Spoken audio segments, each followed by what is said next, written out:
क्या वोट देने से हमारी संवैधानिक जिम्मेदारी हो जाती है पूरी? क्या सिर्फ बड़े बड़े नेताओं को फॉलो कर हम कर लेते हैं अपने वोट के साथ न्याय? मोदी है तो मुमकिन है। कितना जानते हैं हम संविधान के मंदिर यानी संसद के बारे में?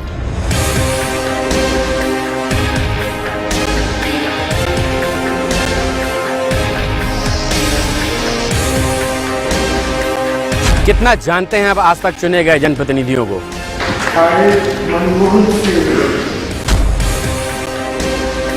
कितना रूबरू हैं आप संसद के खट्टे मीठे इतिहास से?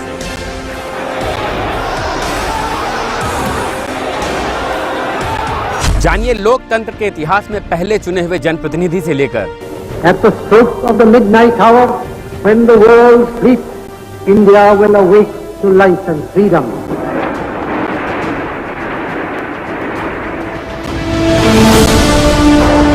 सत्रहवीं लोकसभा तक की हर बारीक व अनकही हकीकत। मैं Narendra Damodar Das Modi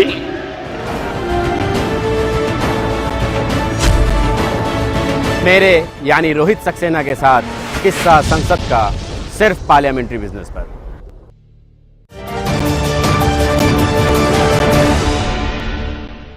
Hello, this is Tekshri Singh. Congratulations and all the best wishes to Mr. Rohit Saxena sir, Neeraj Gupta sir and Pankaj Chauhan sir for Parliamentary Business, one of the excellent news channel. This is such a great initiative that the team have taken to bring the parliamentary talk to the general people. Like this is really very important. So all the best to the team and the Parliamentary Business again. Thank you.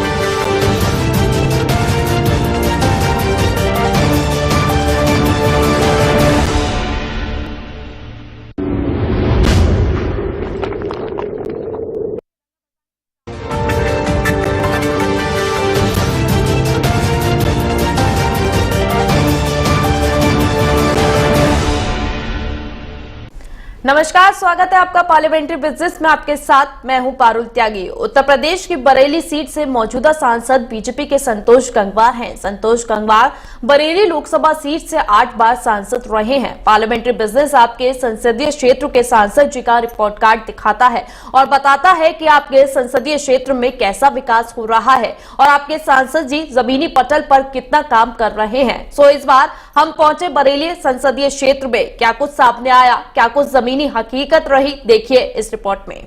मैं संतोष कुमार गंगवार ईश्वर की शपथ देता हूं कि मैं विधि द्वारा स्थापित भारत के संविधान के प्रति सच्ची श्रद्धा और निष्ठा रखूंगा।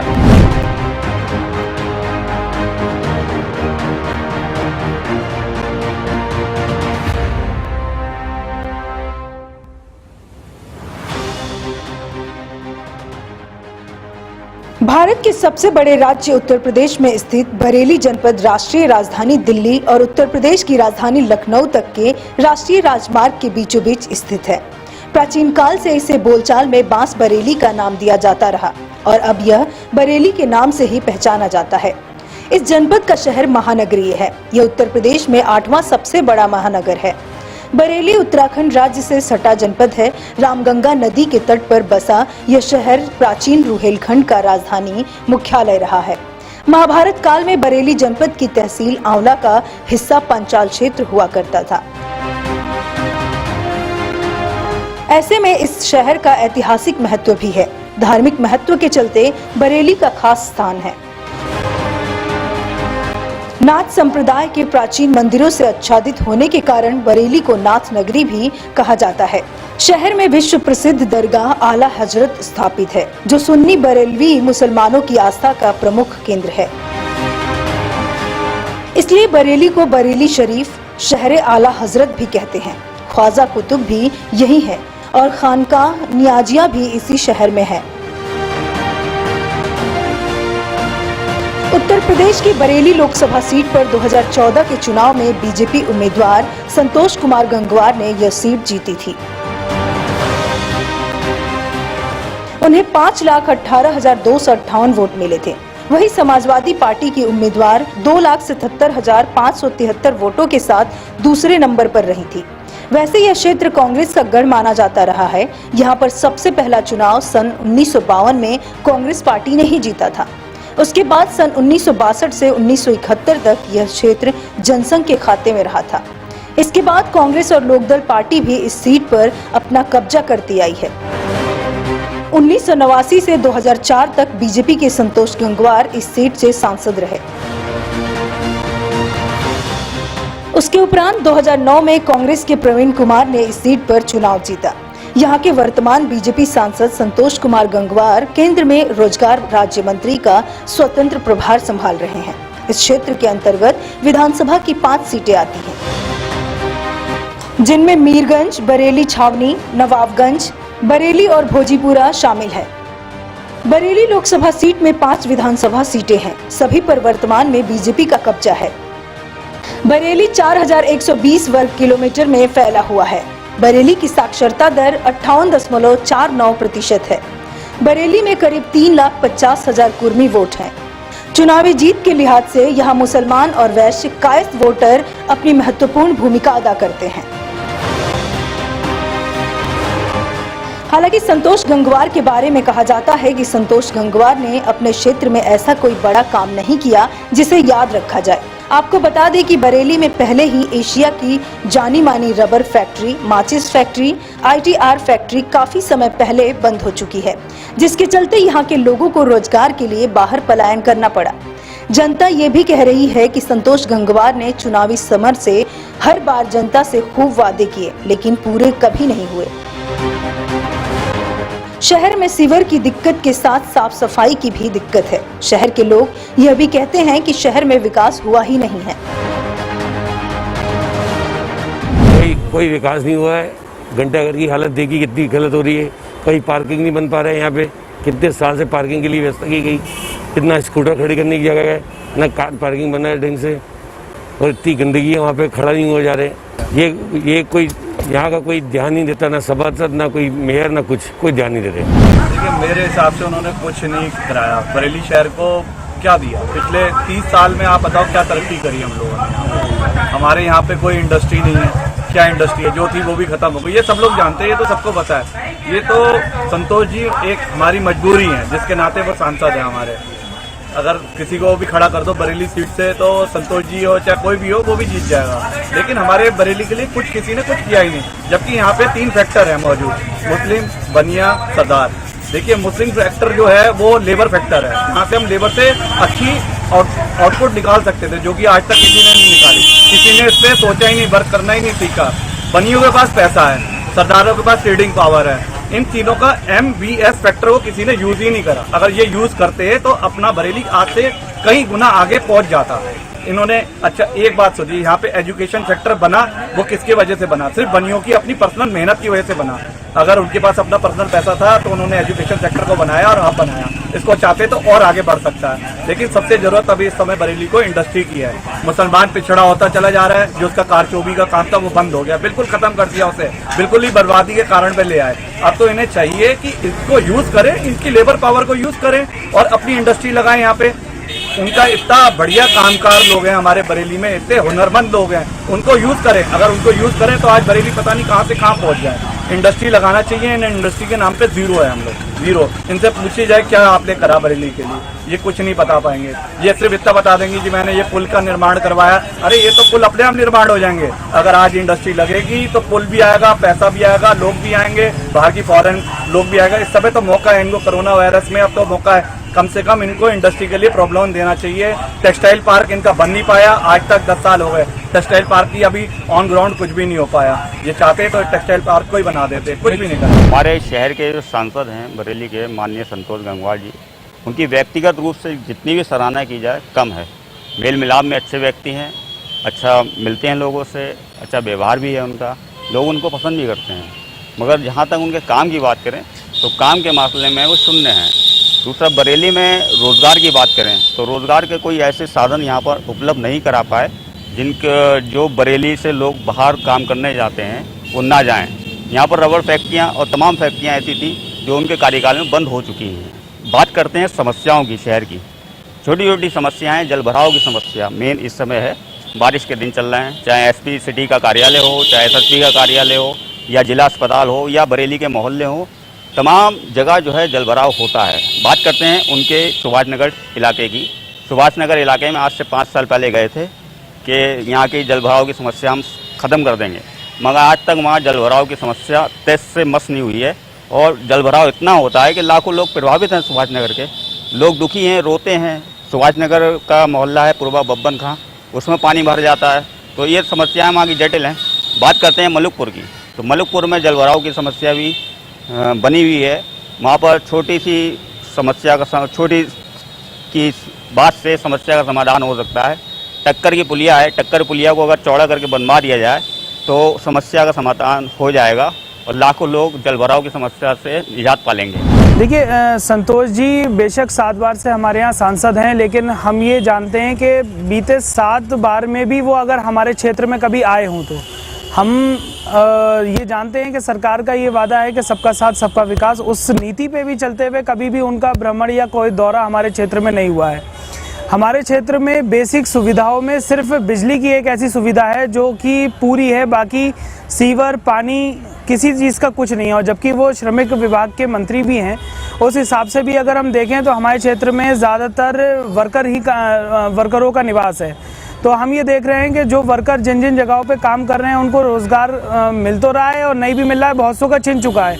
और जिनका बचा हुआ है उनको उनकी कंपनियां मतलब उनका पे नहीं कर रही हैं, उस लिए भी कोई मदद हमारी किसी तरह से नहीं है।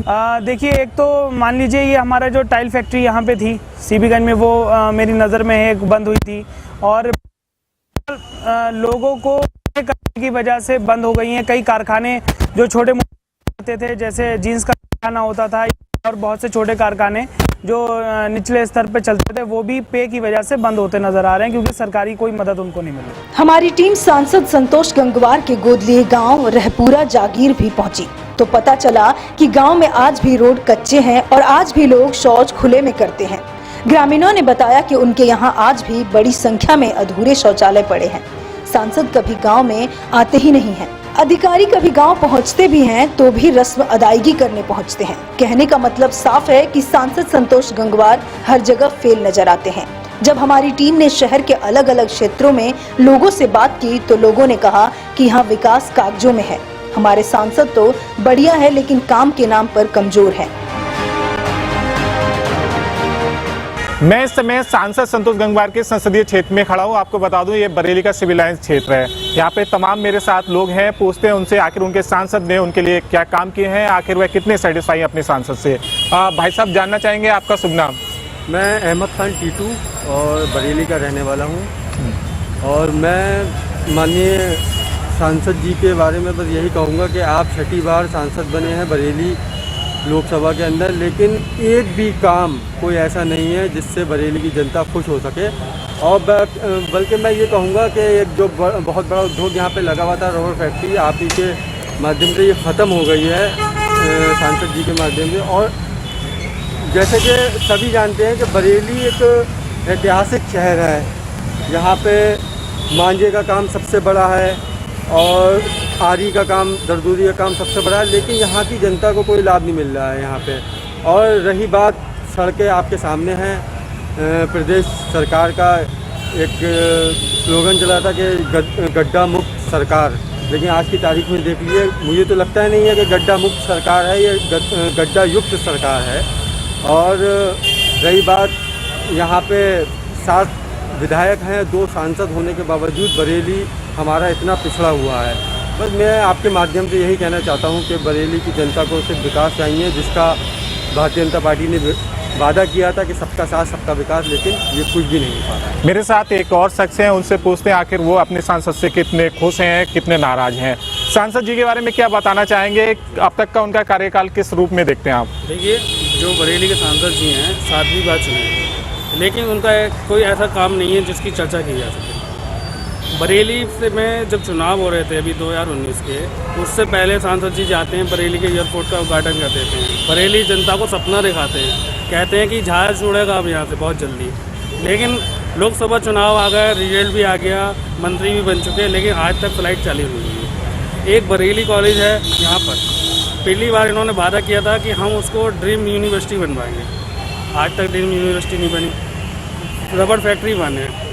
तो मेरी नज़र ने कोई ऐसा काम नहीं किया जिसकी चर्चा की जा सके। खास तौर पर अगर बात की जाए रोजगार की, तो आपको लगता है कि रोजगार के मामले में हमारे सांसद फेल हैं, या फिर कहें तो पूरी सरकार फेल है? क्या कहना चाहिए? मैं कहता हूँ पूरी सरकार ही फेल है, क्योंकि जिस तरह से आज छात्र परेशान है, छात्र पढ़ाई करता है, मैंने BCom M.Com कर लिया, लेकिन आज नौकरी के लिए के नाम पे कुछ नहीं है जहाँ भी आओ। और किसान परेशान है, मजदूर परेशान है। आप देख सकते हैं अपने कैमरे की नज़र से, लोगों के पास घर तक नहीं है, मकान। वो देखिए आप लेट हैं, सामने दिखा सकते हैं भैया आप, वो मकान तक नहीं है किसान को। चलिए, शुक्रिया आपका। आगे भी बात करते हैं। मेरे साथ एक किसान है, उनसे पूछते हैं। बाबूजी, इस समय भाजपा सरकार है और अब शहर की बात की जाए तो यहाँ सांसद भी भाजपा का है। कैसा विकास देखते हैं शहर में? क्या विकास हुए आपके हिसाब से? क्या कहना चाहेंगे आप? देखिए, जब से सांसद जी की सांसदी आई है तब से विकास के नाम पर शून्य है, कुछ विकास हुआ ही नहीं है। रोजगार की क्या स्थिति आपके शहर में? रोजगार की स्थिति तो पूरी भाजपा सरकार ही नहीं कभी करा पाई, इसका इतिहास रहा है ये कभी नहीं। हम तो मोदी के नाम पे वोट दे देते हैं इसे, और वैसे ये वोट देने के लायक नहीं है। संतोष जी का व्यवहार कैसा है? कभी आप मिलने गए तो उन्होंने समय दिया? बिल्कुल भला आदमी है, इसमें कोई संदेह नहीं है। स्कूटर से भी आपके घर आ जाएगा, भला सांसद है, लेकिन उसे आपके वोट की आवश्यकता नहीं। भाजपा के ठप्पे पे जीत जाने वाला आदमी है। वहीं चंद लोगों की राय बाकियों से इतर भी है। चंद लोगों ने सांसद के किए गए कामों का बखान किया। क्या नाम है भैया आपका? मेरा नाम सारुण खान है। कहाँ से हैं आप? भोजपुरा विधानसभा से। जानना चाहेंगे आपके जो सांसद संतोष गंगवार, उनका व्यवहार कैसा रहता है और किस तरीके से उन्होंने विकास के कार्य कराए हैं? आज तक तो हमारी तो सब सही है, और हम जब भी आते हैं हमारा काम होता है, कभी भी आए हमारा काम नहीं हुआ है। आपको लगता है उन्होंने क्षेत्र में विकास के कार्य कराए हैं? हाँ, करे हैं। फैक्ट्रियाँ लगी हैं आपके यहाँ? लगी हैं। कौन सी फैक्ट्री लगी है? अभी तो दुर्गा इंडस्ट्री लगी है, जो काफ़ी टाइम चले, उसमें काफ़ी रोजगार मिले हैं युवाओं के लिए। और मैं भी आज जॉब के लिए आया हूँ, BL एग्रो के लिए मंत्री जी ने हमारे लिए लिखा है। मतलब सेटिस्फाई हैं जी? बहुत आया, क्योंकि ज़्यादातर शहर के विकास जो है विधायक ही देखते हैं, सांसद को देहात के क्षेत्र होते हैं सारे, तो अपने देहातों में इन्होंने कई जगह पुल बनवाए हैं, कई जगह इन्होंने और भी काफ़ी काम कराए हैं, और सबसे सरल और स्वभाव प्रकार के व्यक्ति हैं, और इतना बढ़िया सांसद है तो हम उसके बारे में बता नहीं सकते हैं। और किसी के भी कार्य के लिए कहीं मना नहीं करते हैं, जिस काम के लिए जब भी कोई आया उसके लिए कोई निराश होकर जाना पड़ता है। अगर संतोष जी के कार्यकाल की बात की जाए तो ऐसा कौन सा प्रोजेक्ट है जिसमें कहते लोगों को यहाँ का फायदा हुआ है? ऐसे तो कई इस तरीके कई मतलब उन्होंने अपने काम कराए हैं। जैसे भी एक अपना मीरन के पास एक स्कूल था, जो शाही के पास में, जो बहुत बच्चे लड़कियाँ परेशान दिक्कत होती थी जाने में, पुल पार करके नदी का पुल पार करवाती थी लड़कियाँ, तो कई बार लड़कियों का बलात्कार हुआ, सब कुछ हुआ। इन्होंने डिग्री उगाई, बहुत बढ़िया इंटर कॉलेज खुलवा दिया है, अभी हाल में खुलवाया है इन्होंने। इस तरीके से कई विकास इन्होंने अच्छे कराए, ऐसा नहीं है कि नहीं कराए। भाई साहब, आपका शुभ नाम? मेरा नाम सुनील भसीन। सुनील जी, 7 बार से सांसद संतोष जी हैं, क्या कहना चाहेंगे? उनके कार्यकाल को किस रूप में देखते लगता है शहर में उन्होंने विकास कराया? देखिए, उन्होंने कार्यकाल में अपने विकास अच्छा कराया है और बड़े बड़े प्रोजेक्टों को काम कर रहे हैं। अभी रबड़ फैक्ट्री में भी इंडस्ट्रियल स्टेट लाने का प्रयास कर रहे हैं, और आईवराई का पुल और चौपला ब्रिज भी उन्होंने बनवाया है। हमारे शमशाम घाट पर काम कराया है उन्होंने। बाकी भी ये सबसे बड़ी इनकी बात है कि सिंपल और सोबर छवि के हैं, हर आदमी को आसानी से मिलते हैं और आसानी से काम कराते हैं। संतोष जी पे आरोप भी रहते हैं कि उनके चलते हुए कई फैक्ट्रियां बंद हुई यहाँ पे, क्या कहना चाहेंगे? लगता है संतोष जी का इस तरीके की भूमिका रही है? ऐसा नहीं सर, वो तो एक खाली उनके प्रति नेगेटिविटी फैलाई जा रही है। बाकायदा वो रबड़ फैक्ट्री के लिए बराबर काम कर रहे हैं, और रोजगार के लिए वो रोजगार मंत्री हैं, रहे हैं सब में। वो इसके बारे तो बहुत तात्पर्य लगे हुए हैं कि जो लोग इस लॉकडाउन में रोजगार उन्हें कार्य दिया जाए। अच्छा, संतोष जी की अगर उपलब्धि की बात कही जाए, कौन सी उपलब्धियां रही हैं आपके हिसाब से अब तक? उपलब्धि भाई साहब यह है कि 7 बार से इनकी सबसे बड़ी उपलब्धि यही है कि सिंपल, सोबर और अच्छे इंसान है। बस इसीलिए आप जाएंगे, आपसे अच्छे से बात करेंगे, मैं जाऊँगा, मुझसे करेंगे। मंत्री होने पर वो कोई डिफरेंस नहीं करते हैं, बाकी तो सब काम जो रूटीन में है वो करा रहे हैं। अब विपक्ष से अच्छा कौन बता सकता है कि क्षेत्र में कैसा काम हुआ है और जनता को कितना लाभ मिला है। सो हम पहुंच गए कांग्रेस और सपा के पास।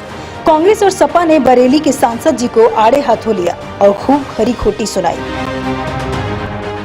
किस कदर बरेली की जनता कैसे ठगा हुआ महसूस कर रही है। हमारी बहुत दिनों से मांग थी हमारे माननीय संतोष कुमार गंगवार जी से कि दक्षिणी भारत के लिए आपको ट्रेन चलानी है, लेकिन आपके जो रेल मंत्री थे मनोज सिन्हा, तो उनसे भी हमने कहा था कि आप जो है दक्षिणी भारत के लिए ट्रेन चलाइए, लेकिन इस पर कोई भी सुनवाई किसी तरीके की भी आपके द्वारा या आपके रेल मंत्रालय के द्वारा नहीं करी गई। और आप से एक जनता की और बरेली की जनता एक मांग और भी करती है कि आपने जिससे आचार संहिता लगी थी पिछले चुनाव में 2019 के चुनाव में, तो नंद गोपाल नंदी जो आपके उद्यान मंत्री हैं यहाँ पर उसका उद्घाटन करने आए थे, जबकि आपकी तैयारी कुछ भी नहीं थी। इतने साल होने के बावजूद भी आप यहाँ से हवाई यात्रा जो मिलनी चाहिए थी, उस हवाई यात्रा को आप सुचारू रूप से नहीं कर पाए। बिल्कुल आप नाकारा एकदम सिद्ध हुए कि इतने साल होने के बावजूद भी जो इससे पहले के जो सांसद थे माननीय प्रवीण सिंह ऐरन जी, उनके प्रयास से ये अपनी स्थिति में बिल्कुल आ चुका था, लेकिन उसके बावजूद भी आज उद्घाटन के बावजूद भी ये बहुत शर्म की बात है कि उद्घाटन के बाद भी 1.5 साल लगभग हो गए, लेकिन आप अभी यहाँ तक बरेली वासियों को सेवा नहीं दे पाए। और आपने एक बयान बहुत बढ़िया दिया, आपने किया कि उत्तर भारतीय जो युवा होते हैं उनमें क्षमता नहीं होती। तो मैं ये बताना चाहता हूँ कि उत्तर भारतीय जो लोग हैं, जो युवा हैं, वो यहाँ से नासा से लेकर अमेरिका तक हर चीज़ में योग्यता है। योग्यता अगर नहीं है तो आपके रोजगार में नहीं है। जो बरेली के अंदर रोजगार था वो भी आपने छीनने का काम करा, लेकिन आप 8 बार से लगातार जीतते हुए चले आ रहे हैं, लेकिन अभी तक आपने एक भी, आपकी उपलब्धियों के नाम पर एक भी बरेली के अंदर कोई भी कारखाना इस तरीके का नहीं हुआ जिससे कि यहाँ पे रोजगार उत्पन्न हो। ये आपकी उपलब्धि है। और आपको एक बात बरेली की जनता आपको बार बार आगाह करती रही कि बरेली और बरेली मंडल जो आसपास का क्षेत्र है कृषि प्रधान देश है, कृषि प्रधान क्षेत्र है। आप यहाँ पे कृषि विश्वविद्यालय की स्थापना करिए, क्योंकि बरेली के छात्र जो है बाहर जाते हैं, लेकिन उस पर भी आपने किसी तरीके की कोई सुनवाई नहीं करी। और जो गाँव थे, आप गांव क्षेत्र की स्थिति देख लीजिए। जो गांव थे, जो आपने गोद लिए गांव होते हैं, वो आज तक गोद में ही हैं। माननीय सांसद जी, आज तक वो गोद में ही हैं, आज तक वो जमीन पे चल नहीं पाए हैं। उसके अंदर आप दिन में तो आप पैदल दूर छोड़िए, बैलगाड़ी से भी आप उन गाँव के अंदर नहीं चल सकते हैं किसी हालत में भी। ये स्थिति है। माननीय सांसद जी सोचिए। और एक बात और बताना चाहते हैं कि इतने साल हो गए लगातार आपकी उपलब्धियों के नाम पर एक आयड नगर का आपका पुल जो इतने लंबे समय तक अटका हुआ है लगातार, जो आसपास के क्षेत्र के लोग हैं, जो राजेंद्र नगर के लोग हैं, इंदिरा नगर के लोग हैं, उनका वही रास्ता, वो लगातार इतने दिनों से परेशान है। पीछे के लोग परेशान हैं, आना जाना वहाँ के लोगों को परेशान है, लेकिन आप वो पुल भी अभी तक उसका उद्घाटन नहीं कर पाए हैं। तो आपकी ये जो है नाकामयाबी है। गन्ना किसान के नाम पर, गन्ना किसान का कितना बड़ा बकाया गन्ना किसान के नाम पर, मिलों का गन्ना किसान जो है उनका बहुत बड़ा बकाया है, उनकी तरफ आपका बिल्कुल भी ध्यान नहीं है। और जो हमारे ज़िले में सबसे ज़्यादा जो रोजगार था वो था जरी का और मांझे का। आपने मांझा कारीगरों से एक बात कहा था कि हम जो है उनके लिए हब बनाएंगे। तो इतना समय तो हो गया आपको, पिछले चुनाव की बात है, उसके बाद ये भी आपका हो गया, लेकिन आप कहाँ पे हब बना रहे हैं? हमको बताइए कि किस जगह पे हब बनना है इसका। और आपने एक बरेली की जनता को एक और बहुत बड़ा धोखा दिया, एक बहुत बड़ा सपना, जैसे आपने 15 लाख का दिया ना कि जेब में 15 लाख रुपए आपके खाते में 15 लाख रुपए आ जाएंगे, उसी तरीके से आपने एक बात और भी कही कि बरेली को हम स्मार्ट सिटी बनाएंगे। कहाँ पे बन रही है स्मार्ट सिटी? विकास तो आप देख ही रहे हैं, दिख रहा है पूरे देश में। एक जुमलेबाजी की सरकार है और 8 बार सांसद, विभिन्न बार मंत्री रहने के बाद भी स्मार्ट सिटी के नाम पर क्या हुआ बरेली में? आपने देखा नेशनल हाईवे जो कांग्रेस पार्टी की सरकार में जितना निर्माण हो गया, एक बार के सांसद, कांग्रेस पार्टी के सांसद ने जिस तरीके से यहाँ पर विकास किया, उसके बाद आपने देखा उसमें गड्ढे तब्दील हो रहे हैं। जो रह गया था वो आज तक नहीं बन पा रहा, 6 साल हो गए। तो ये सिर्फ धोखेबाजी है और जनता को छला गया। जो चल रही थी, जो कांग्रेस के ज़माने की फैक्ट्रियाँ थी, उनको संतोष जी ने बंद करा दिया। ये शर्म की बात, जिस जनता ने 8 बार संसद में भेजा हो, उस जनता के लिए यहाँ पर जो चल रही फैक्ट्री उनको बंद कराया गया, एक भी फैक्ट्री का निर्माण नहीं कराया गया। ये उनकी राजनीति में मैं बहुत बड़ी कमजोरी मानता हूँ। या तो उनकी भारतीय जनता पार्टी की सरकार में चल नहीं रही है, और चलती तो वो देश की इस बरेली की जनता के लिए कुछ देना चाहते, या वो बरेली की जनता को सिर्फ गुमराह करना चाहते हैं, बरेली की जनता को कुछ देना नहीं चाहते। वो विफल सांसद हैं, भले ही वो 8 बार सांसद रह लिए, मंत्री रह लिए, लेकिन बरेली की जनता खुश नहीं है। सिर्फ जातिवाद इस जनपद बरेली लोकसभा में अपनाकर संसद में पहुंच जाना सबका दिल जीतना नहीं हो सकता। दिल बड़ा कर दिल जीतना है तो इस बरेली के अंदर आपको विकास करना चाहिए था, जो विकास शून्य है। आने वाले समय में 2024 के चुनाव में इसका करारा जवाब देने के लिए अब बरेली की जनता बैठी है। और कांग्रेस पार्टी के उस 5 साल के कार्यकाल को आपने देखा होगा, जो हमारा सांसद रहा, उस कार्यकाल को बरेली की जनता याद कर रही है। और आने वाले समय में सिर्फ कांग्रेस पार्टी का यहाँ बरेली में सांसद होगा। जनता ने माननीय संतोष गंगवार जी को 8 बार सांसद बनाकर संसद तक भेजा, लेकिन 8 बार के कार्यकाल में आज तक संतोष जी ने बरेली की जनता को 8 कार्य नहीं दिए, 8 सौगातें नहीं दी। जो सौगातें बरेली की जनता को मिली हैं वो समाजवादी पार्टी के मुख्यमंत्रित्व काल में आदरणीय मुख्यमंत्री उस समय के माननीय अखिलेश यादव जी ने दी। जैसे कि शाहमदगंज का ओवरब्रिज माननीय अखिलेश यादव जी की देन है, बरेली का IVRI का ओवरब्रिज माननीय अखिलेश यादव जी की देन है, बरेली का जो साइकिल ट्रैक है माननीय अखिलेश यादव जी की देन है। यही तक नहीं रुक रहा है। आप ये समझ लीजिए, जो आज कोरोना काल में बरेली के हॉस्पिटल जो मल्टी स्पेशलिटी हॉस्पिटल बना है, जिसमें आज बरेली की जनता को कोरोना का इलाज हो रहा है, वो हॉस्पिटल भी माननीय अखिलेश यादव जी ने अपने मुख्यमंत्रित्व काल में दिया था। लेकिन दुर्भाग्य यह है कि भाजपा ने सुचारू रूप से उसका उद्घाटन तक नहीं कर पाए ये लोग, और इन लोगों ने मजबूरी में, सिर्फ क्योंकि उपहार ही वो था, बरेली की जनता का सहारा ही वो हॉस्पिटल था जो माननीय अखिलेश यादव जी ने 300 बेड का हॉस्पिटल बनवाया है। उसी 300 बेड के हॉस्पिटल में आज बरेली की जनता का कोरोना का इलाज चल रहा है। मैं ये कहना चाहता हूं, जो समाजवादियों ने जो काम कर दिए, जो हमारा काम बोलता था, आज वो काम चीख रहा है और जनता उसी काम की ओर उम्मीद भरी निगाहों से देख रही है। संतोष जी का ये जो कार्यकाल है, इसके बाद बरेली में सदा अब समाजवादी पार्टी ही अपना परचम लहराएगी, क्योंकि जनता अब धर्म और इस तरीके की राजनीति से जो फैलाई जा रही है सांप्रदायिक राजनीति, उस सांप्रदायिक राजनीति से ऊब चुकी है। अब जनता काम की ओर देख रही है और अपने विकास की ओर देख रही है। देखा आपने अपने क्षेत्र बरेली के सांसद जी का रिपोर्ट कार्ड और उनका ग्राउंड जीरो का रिजल्ट। बरेली से भी मनोहर की रिपोर्ट। अब आप ही आंकलन करिए कि सांसद जी कैसा काम कर रहे हैं और फिर से उन्हें कुर्सी पर बैठाना है या नहीं। इस रिपोर्ट कार्ड में बस इतना ही, लेकिन देश दुनिया की तमाम खबरों से जुड़े रहने के लिए आप देखते रहिए पार्लियामेंट्री बिजनेस।